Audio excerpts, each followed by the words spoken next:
शिक्षक सेवा आयोग अध्यापन अनुमति पत्र सम्बन्धमा निम्न माध्यमिक तहमा सोधिने नमुना सेटलाई ल्याएर उपस्थित भइसकेको छु। नमुना सेट 8बाट आजको श्रृङ्खलामा प्रस्तुत गर्न गएको छु। अब प्रश्न नम्बर 1बाट सुरुवात गरौँ। राष्ट्रिय शिक्षा नीति 2076ले खारेज गरेको नीति देखाएको मध्ये कुन होइन? क. शिक्षक तालिम नीति 2062, ख. खुला तथा दूर शिक्षा नीति 2063, ग. उच्च शिक्षा नीति 2072, घ. अनौपचारिक शिक्षा नीति 2063। यसको सही जवाफ रहेको छ यस प्रश्नको खुला तथा दूर शिक्षा नीति 2063 खमा रहेको छ। प्रश्न नम्बर 2, ज्ञानको अपूर्णतालाई पूर्ण गराउने कार्य कुन अन्तर्गत पर्दछ? क. कार्यमूलक अनुसन्धान, ख. घटना अध्ययन, ग. आधारभूत अनुसन्धान, घ. व्यावहारिक अनुसन्धान। यसको सही जवाफ रहेको छ ग. आधारभूत अनुसन्धान। प्रश्न नम्बर 3, गुनासो सम्बोधन तथा व्यवस्थापन कार्यविधि 2072 अनुसार कस्तो खालको गुनासोको सम्बोधन 3 महिनाभित्र गर्नुपर्ने व्यवस्था छ? क. अति जरुरी विषय, ख. जरुरी विषय, ग. साधारण विषय, घ. विभागीय कारबाही सम्बन्धी। यसको सही जवाफ रहेको छ घ. विभागीय कारबाही सम्बन्धी। प्रश्न नम्बर 4, सन् 2015मा भएको दिगो विकास सम्बन्धी संयुक्त राष्ट्रसङ्घीय सम्मेलनले सन् 2030 सम्मका लागि शिक्षा सम्बन्धी कतिवटा सूचकहरू तय गरेको छ? क. 18वटा, ख. 43वटा, ग. 30वटा, घ. 11वटा। यसको सही जवाफ रहेको छ ख. 43वटा। प्रश्न नम्बर 6मा रहेको छ निर्णयात्मक मूल्याङ्कनसँग कुन कुरा सम्बन्धित छ? क. अध्यापनको प्रत्येक क्षणमा प्रयोगमा आउँछ, ख. विद्यार्थीको ज्ञान सिप प्रवृत्ति एवं उपलब्धि स्तर निर्धारण गरी सूचना प्रदान गर्दछ, ग. निरन्तर पृष्ठपोषण दिने प्रक्रिया हो, घ. माथिका सबै। यस प्रश्नको सही जवाफ रहेको छ ख.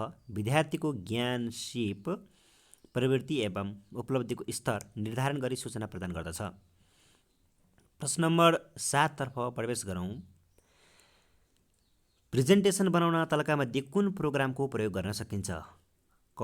एमएस आउटलुक, ख. एमएस वर्ड, ग. एमएस पावर पोइन्ट, घ. MS Excel. यस प्रश्नको सही जवाफ रहेको छ एमएस पावर पोइन्ट। प्रश्न नम्बर 8, चीन सरकारको सहयोगमा सञ्चालित पोलिटेक्निक इन्स्टिच्युट देखाएका मध्ये कुन हो? क. बनेपा पोलिटेक्निक इन्स्टिच्युट्स, ख. मनमोहन पोलिटेक्निक्स इन्स्टिच्युट। प्रश्न नम्बर 8कै हो, ग. Shankharapur polytechnic institute. त्यसपछि घमा छ नारायणी पोलिटेक्निक इन्स्टिच्युट। यस प्रश्नको सही जवाफ रहेको छ क. बनेपा पोलिटेक्निक्स इन्स्टिच्युट। प्रश्न नम्बर 9, संयुक्त राष्ट्रसङ्घ साक्षरता दशक घोषणा गरिएको समयावधि कुन हो? क. सन् 2001 देखि 2010, सन् 2002 देखि 2012 सम्म, सन् 2005 देखि 2015 सम्म, घ. सन् 2010 देखि 20 सम्म। यस प्रश्नको सही जवाफ रहेको छ ख. सन् 2002 देखि 12 सम्म। प्रश्न नम्बर 10मा संरचनावादी सिकाइ सिद्धान्तले कुन कुरालाई महत्त्व दिन्छ? क. आन्तरिक क्षमता र प्राप्त अनुभवलाई, ख. प्राप्त गरेको अनुभवलाई, ग. अभ्यास र अनुभवलाई, घ. ज्ञानेन्द्रियतालाई। यस प्रश्नको सही जवाफ रहेछ क.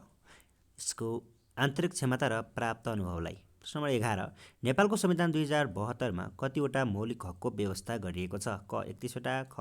32वटा, ग. 33वटा, घ. 34वटा। यस प्रश्नको सही जवाफ रहेको छ क. 31वटा। प्रश्न नम्बर 12, शिक्षा ऐन 2028 को 9औं संशोधन कहिले भयो? क. 2074 3 महिना 15 गते, ख. 73 4 महिना 15 गते, 74 7 महिना 6 गते, घ. 73 3 महिना 15 गते। यस प्रश्नको सही जवाफ रहेको छ 9औं संशोधन चाहिँ 74 7 महिना 6 गते भएको हो। प्रश्न नम्बर 13, विद्यालय क्षेत्र विकास योजना 2073 देखि 80ले योजना अवधिमा कतिवटा नमुना विद्यालयहरू विकास गर्ने लक्ष्य राखेको छ? ख 1000वटा, ख 500वटा, 500वटा, ग 434वटा, घ 100वटा। यसको सही जवाफ रहेको छ 1000वटा। 1000वटा विद्यालय नमुना विद्यालयहरू विकास गर्ने लक्ष्य राखिएको छ। प्रश्न नम्बर 14 तर्फ प्रवेश गरौँ। शिक्षक सेवा आयोगले करारमा शिक्षक नियुक्ति प्रयोजनमा सिफारिस गरिएको पद सङ्ख्याको कति सङ्ख्यामा छुट्टै योग्यता क्रम अनुसारको सूची प्रकाशन गर्ने व्यवस्था छ? क सबै तहको 100%, ख प्राथमिक तहको 50%, निम्न माध्यमिक र माध्यमिक तहको 100%, ग प्राथमिक तहको 100%, निम्न माध्यमिक र माध्यमिक तहको दोब्बर सङ्ख्यामा, घ प्राथमिक र निम्न माध्यमिक तहमा 100% र माध्यमिक तहमा दोब्बर सङ्ख्यामा। 14 को ग रहेको छ, प्राथमिक तहको 100%, निम्न माध्यमिक र माध्यमिक तहको दोब्बर सङ्ख्यामा। प्रश्न नम्बर 15 अनिवार्य तथा निःशुल्क शिक्षा 2075 अनुसार प्रत्येक नागरिकलाई कसरी उच्च शिक्षा प्राप्त गर्ने अधिकारको व्यवस्था छ? क रुचि अनुसार, ख प्रवेश परीक्षामा प्राप्त नतिजा अनुसार, ग योग्यता र क्षमता अनुसार, घ योग्यता, क्षमता र रुचि अनुसार। यस प्रश्नको सही जवाफ रहेको छ घ योग्यता, क्षमता र रुचि अनुसार। प्रश्न नम्बर 16 पाठ्यक्रम तथा पाठ्य सामग्री विकास तथा वितरण निर्देशिका 2076 अनुसार नेपालमा विद्यालय स्तरीय पाठ्यक्रम विकासको 5औं अर्थात् अन्तिम चरण कुन हो? क पाठ्यक्रम विकास, ख नीतिगत निर्णय, ग पाठ्यक्रम स्वीकृति र कार्यान्वयन, घ पाठ्यक्रम मूल्याङ्कन र सुधार। यस प्रश्नको सही जवाफ रहेको छ घ पाठ्यक्रम मूल्याङ्कन र सुधार। प्रश्न नम्बर 17 शास्त्रीय सम्बन्धन सिकाइको फाइदा कुन होइन? क अनुशासनको शिक्षण र सिकाइमा प्रयोग, ख राम्रो सम्वेकको विकास गराउन सहयोगी, ग तर्क चिन्तन र कल्पनामा बढी जोड, घ उच्च दर्जाको सम्बन्धन। 17 को ग रहेको छ, तर्क चिन्तन र कल्पनामा बढी जोड। प्रश्न नम्बर 18 केटीहरूको कुन उमेरमा पाठेघरको लम्बाइ र तौलमा तीव्र वृद्धि र विकास हुन्छ? क 16 देखि 20 वर्ष, ख 14 देखि 16 वर्ष, ग 16 देखि 18 वर्ष, घ 14 देखि 17 वर्ष। यस प्रश्नको सही जवाफ रहेको छ 18 को ग 16 देखि 18 वर्षमा चाहिँ केटीहरूको कुन उमेरमा पाठ्यघर बनाएको छ, पाठ्यघरको लम्बाइ र तौलमा चाहिँ तीव्र वृद्धि हुन्छ भन्यो भने चाहिँ वृद्धि र विकास हुन्छ भन्यो भने 16 देखि 18 वर्षको उमेरमा हुन्छ। प्रश्न नम्बर 19 तर्फ प्रवेश गरौँ। किशोर अवस्थाको विशेषता कुन होइन? क सङ्क्रमणपूर्ण अवधि, ख परिवर्तनको अवधि, ग समस्याको उमेर, घ वास्तविकता पहिचान गर्न सक्ने उमेर। 19 मा रहेको छ घ वास्तविकता पहिचान गर्न सक्ने उमेर। 20 एक्सलमा आधारित स्कुल लेभल आइइएमआइएस सफ्टवेयरको व्यवस्था गर्ने कार्य कुन निकायले गर्दछ? क शिक्षा विज्ञान तथा प्रविधि मन्त्रालय, ख प्रदेश सामाजिक विकास मन्त्रालय, ग शिक्षा तथा मानव स्रोत विकास केन्द्र, घ स्थानीय तह। यस प्रश्नको सही जवाफ रहेको छ ग शिक्षा तथा मानव स्रोत विकास केन्द्र। प्रश्न नम्बर 21 नेतृत्वको परिस्थितिजन्य सिद्धान्तको विकास कहिले भएको हो? क सन् 1920 पूर्व, ख सन् 1960 पछि, ग सन् 1940 भन्दा अघि, घ सन् 1940 देखि 1970 सम्म। 21 को रहेको छ ख सन् 1960 पछि। प्रश्न नम्बर 22 मा छ शिक्षा मनोविज्ञानले जन्मदेखि वृद्ध अवस्थासम्मको सिकाइ अनुभवहरूको वर्णन र व्याख्या गर्दछ। यो कसको भनाइ हो? क क्रो एन्ड क्रो, ख विलियम जेम्स, ग जेबी वाटसन, घ प्याभलभ।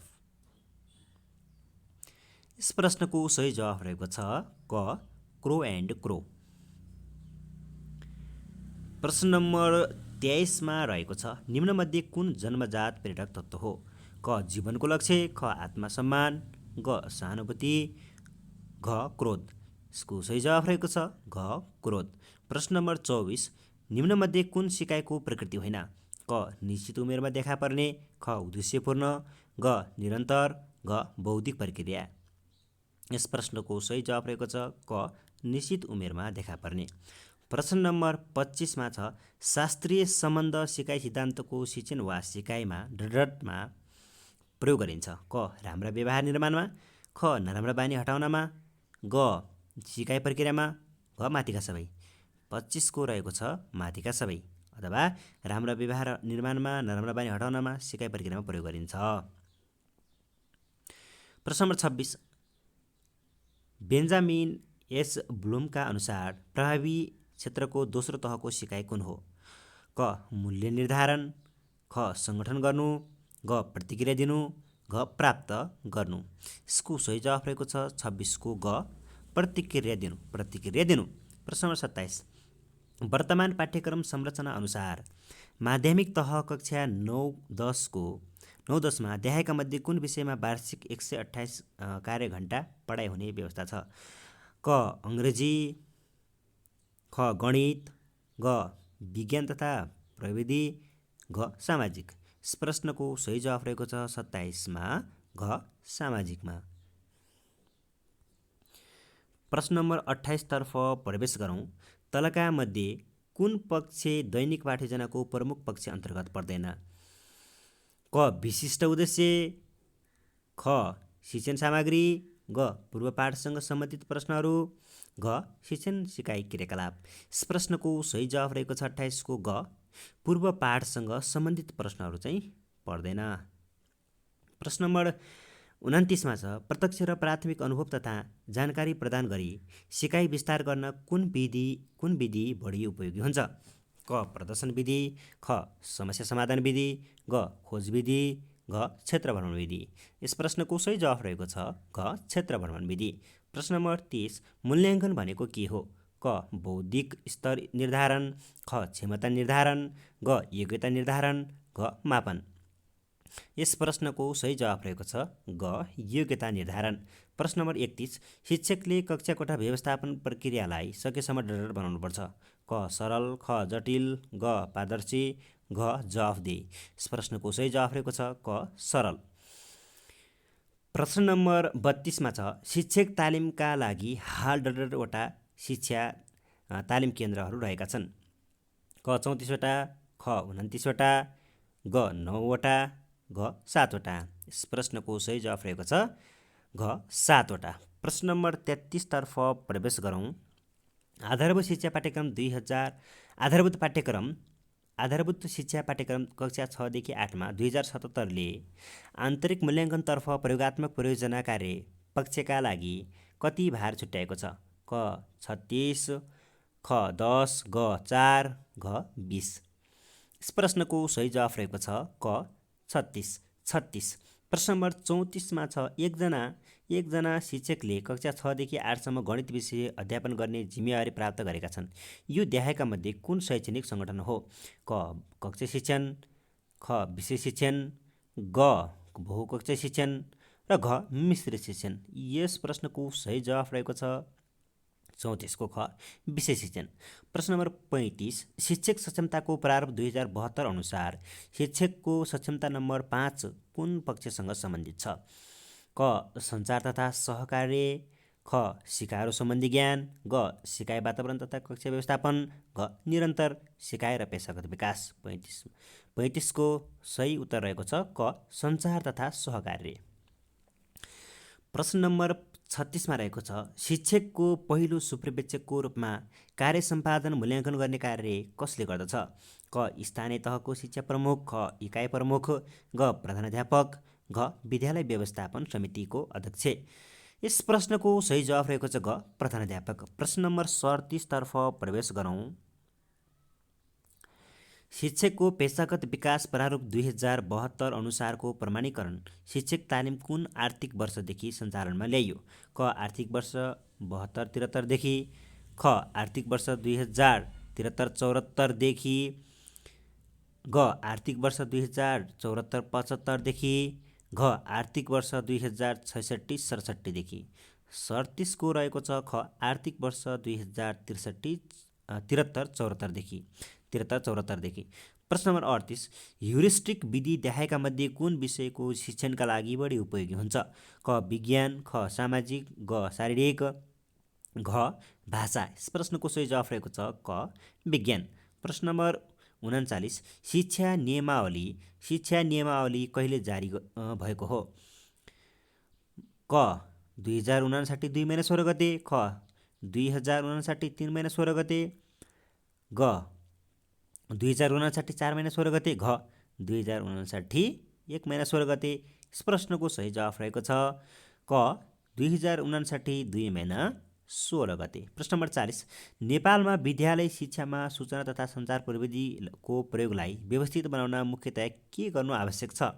क अभिभावकलाई सचेत बनाउने, ख व्यवस्थापन समितिको क्षमता विकास गर्ने, ग सूचना सञ्चार प्रविधिका लागि आवश्यक पूर्वाधारको व्यवस्था गर्ने, घ सूचना तथा सञ्चार प्रविधिको प्रयोगको अवस्था सम्बन्धमा नियमित अनुगमन गर्ने। यस प्रश्नको सही जवाफ रहेको छ सूचना सञ्चार प्रविधिका लागि आवश्यक पूर्वाधारको व्यवस्था गर्ने।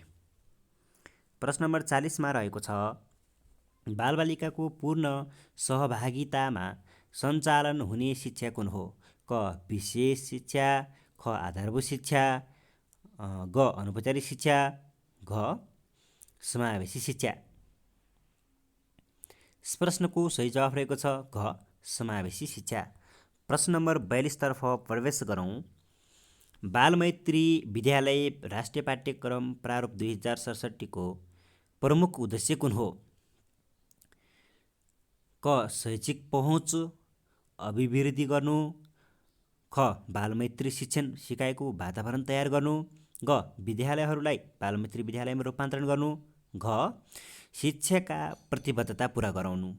यस प्रश्नको सही जवाफ रहेको छ ख बालमैत्री शिक्षण सिकाइको वातावरण तयार गर्नु। प्रश्न नम्बर 43, विद्यालयमा आधारित व्यवस्थापन अन्तर्गत मुख्यतया कुन कुरा पर्दछ?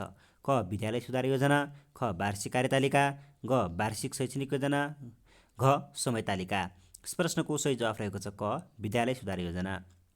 प्रश्न नम्बर 44, विद्यालयमा स्रोतको आवश्यकता पहिचान गर्न के गर्नुपर्छ? क सरकारवालाहरूलाई समावेश गरी विद्यालय सुधार योजना निर्माण गर्नु, ख सामाजिक परीक्षणलाई प्रभावकारी बनाउनु, ग दाताहरूलाई कदर पत्रको व्यवस्था गरिनुपर्छ, घ समय समयमा लेखा परीक्षण गराउनुपर्छ। 44 को रहेको छ क सरकारवालाहरूलाई समावेश गरी विद्यालय सुधार योजना निर्माण गर्नुपर्छ। 45 मा छ विद्यालय क्षेत्र सुधार कार्यक्रमले वृत्ति विकासका लागि शिक्षकलाई गरेको भरीकरणमा कुन पर्दैन? क नवप्रवेशी, ख सिकारु, घ अनुभवी, ग अनुभवी, घ निपुण। प्रश्न नम्बर 45 को ख रहेको छ सिकारु। प्रश्न नम्बर 46 तर्फ प्रवेश गरौँ। डकार कार्यढाँचाले शैक्षिक गुणस्तरको परिभाषाभित्र कुन पर्दैन? डकार कार्यढाँचाको शैक्षिक गुणस्तरको परिभाषाभित्र कुन पर्दैन? क प्रक्रिया, ख सिकारोमा आशा गरे अनुरूपको व्यवहार, ग विषयवस्तु सान्दर्भिक पाठ्यक्रम, घ पर्याप्त भौतिक पूर्वाधार। 46 को रहेको छ घ पर्याप्त भौतिक पूर्वाधार। प्रश्न नम्बर 47 मा जाउँ। समूहमा नमिल्ने पद पत्ता लगाउनुहोस्। मृग, गैँडा, रातो पाण्डा, हिउँ चितुवा। यसको सही जवाफ रहेको छ क मृग, किनकि यहाँ मृगबाहेक अन्य सबै लोपानुमुख जनावरहरू हुन्।